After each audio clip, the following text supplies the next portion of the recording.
Captain Jatinder Singh. Jatinder Singh வந்து அந்த டீமுடைய ஓபனரும் கூட. இவர் தான் வந்து இந்த டீமுடைய ஒரு ஸ்டார் பேட்ஸ்மேன் அப்படின்னு நீங்க சொல்லலாம். அடுத்தது இந்த ஓமன் டீமுடைய மிக முக்கியமான வீரர் யாருன்னு பாத்தீங்க அப்படின்னா, 2வதா இருக்கக்கூடியது ஹமத் மிர்சா அப்படின்றவர்.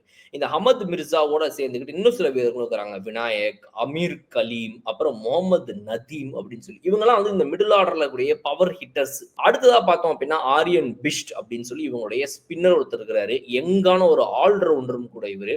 பட் இவங்களுடைய ஒரு ஜென்யூன் ஸ்பின்னர் ஒருத்தர் இருக்கிறாரு, ஷக்கீல் அஹமத்னு சொல்லி. அவர் தான் வந்து இவங்களுடைய மெயின், நமக்கு ஒரு வருண் சக்கரவர்த்தி அந்த மாதிரி அங்க அவர். எக்கனாமிக்கல் 6.67.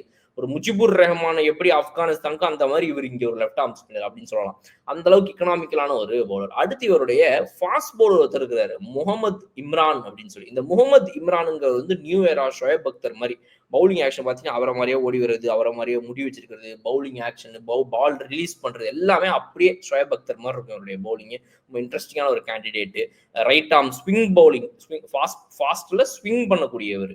ஸோ அதுவும் அவுட் ஸ்விங் டெலிவரிஸ்லாம் அப்படியே ஷோயப் அக்தர் ஸ்டைலில் இவர் வந்து அற்புதமாக டெலிவரி பண்ணுறாரு. நல்ல பேஸ் அண்ட் பவுன்ஸும் கிடைக்கும் இவர்கிட்ட வரும்போது. ஸோ ஒரு நல்ல லீத்தல் பவுலர் இந்த டீமில் இருக்கிறாங்க. ஸோ ஃபாஸ்ட் பவுலர் பார்த்துட்டோம், ஸ்பின்னர் பார்த்துட்டோம், ஆல்ரவுண்டர் ஸ்பின்னர் பார்த்துட்டோம், power hitters, opener, captain. So இந்த டீம் வந்து ஒரு ஆல்ரவுண்ட் எல்லாமே இருக்கக்கூடிய ஒரு டீம் இந்த ஓமன் டீம்னு சொல்லலாம்.